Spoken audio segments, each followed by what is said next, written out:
everybody, how you doing? Metal Marty back with another video. Just watching YouTube last night, guys, and I seen Andy Cloudy Milder, the mogul himself, has put up a video of a 10 album challenge. Now, I watched Andy's video last night, great video, very interesting thing to do, and I couldn't get it out of my head all night, and so I did one. It's probably crap. I don't know if it fits the criteria or not, but I just had this in my head all night and all morning, and I had to just get it out here. So I hope it's alright. It might be a bit flimsy in places, but I have a few ideas for a few more videos. But yeah, so Andy, the link, it was something that he's seen on YouTube a few years ago apparently, and you've got to link 10 metal albums, and wherever you start, you've got to get back to it, the 10th album. Very clever, very good idea. Mine's pretty basic. I know Andy's was some cool. There's some cool links this morning, but I'm going to try it.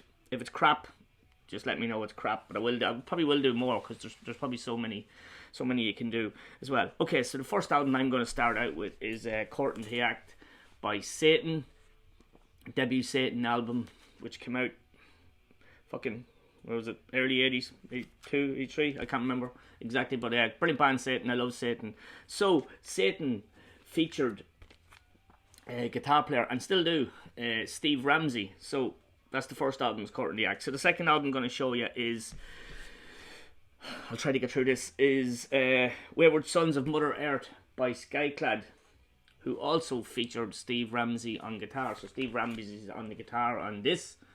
That's Steve there. I had the pleasure of meeting him last year, and so yeah, so the vocalist on Skyclad's albums, first 3 albums I think, maybe 3 I think anyhow, but anyhow, is Martin Walker, who we all know from my third album. So the third album in the list is Sabat's Dreamweaver. Absolutely amazing UK trash album. Absolutely love this. This is fantastic.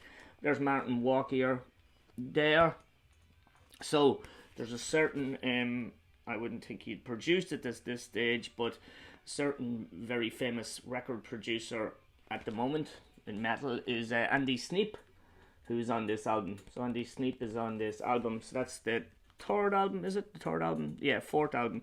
So Andy Sneap, as I said, went on to become a famous producer, and is producing tons of amazing stuff. And he recently produced the new Dream Theater album, believe it or not, which is not in this video. But yes, so I'm going on now to Megadeth Endgame.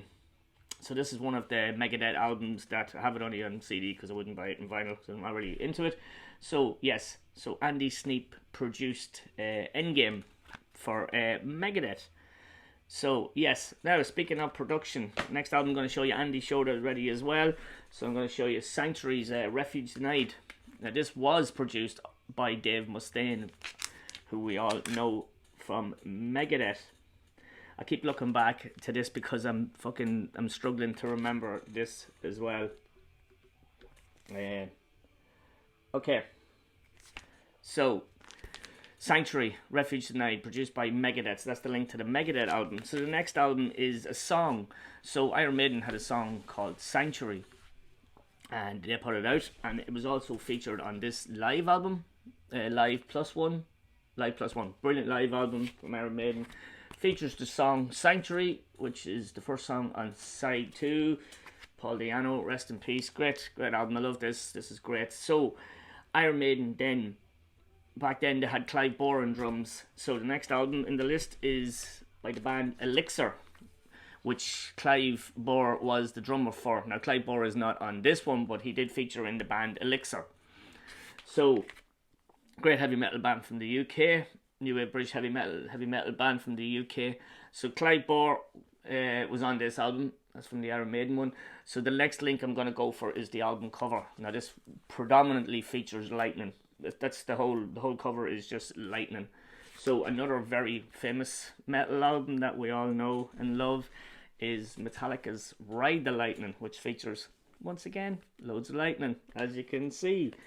So around the time of Ride the Lightning, Metallica released Creeping Death, the 12-inch record. Yeah, Creeping Death.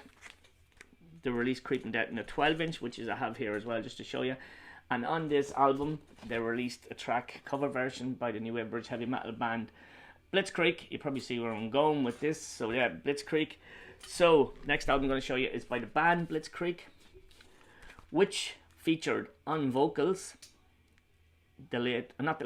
Jesus, what I'm doing, the great Brian Ross on vocals. That's his band. Blitzkrieg, his other band. And then the final album, which brings us to the 10th album, is the latest album by Satan, featuring Brian Ross, who wrote Blitzkrieg by Metallica and is obviously the singer with Satan as well. So that brings us full circle for the 10 out of 10. I hope. It's probably shit. I probably used a few things a couple of times, but it's the first go. I probably will do more, but it was just a bit of fun ripping off that stuff of the shelf and trying to find some links. That's it, guys. I know it wasn't great, Andy, but yeah, it's just a fun one to do, and I will be wrecking the brain now for the next week or so, trying to think of another one. But yeah, thanks everybody for watching. It's a bit of fun. Jump on it as well if you can, and give it a go. So I'll leave a link below for Cloudy's video as well, so you can check his one out. His was a bit more cooler. There's a bit more variety in his. But yeah, that's it, guys. I will see you all during the week for a collection update. I'm expecting a couple of packages in the post, big fucking packages. So yeah, should be fun. That's it. See you later. Thanks a million. Bye.